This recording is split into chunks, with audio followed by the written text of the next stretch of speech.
গোয়েন্দা তথ্যের ভিত্তিতে আজ সকালে সিলেক্ট সেক্টরের অধীনস্থ সুনামগঞ্জ ব্যাটালিয়নের আওতাধীন তাহিরপুর উপজেলার চারাগাঁও বিওপির দায়িত্বপূর্ণ এলাকাতে একটি বিশেষ আভিযানিক দল তল্লাশি অভিযান পরিচালনা করে। উক্ত তল্লাশি অভিযানে শূন্য লাইন থেকে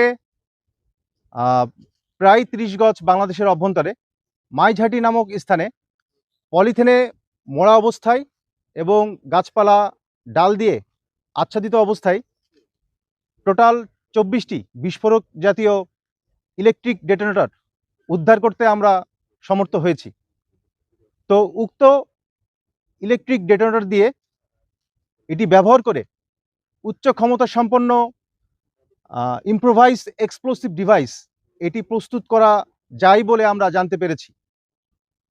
তো দেশের যে বিদ্যমান স্থিতিশীল পরিস্থিতি এটি অস্থিতিশীল করার জন্য এবং অরাজকতা সৃষ্টির উদ্দেশ্যে চোরাচালানের মাধ্যমে এই ধরনের বিস্ফোরক জাতীয় দ্রব্য বাংলাদেশের অভ্যন্তরে ঢুকেছে বলে আমরা ধারণা করছি।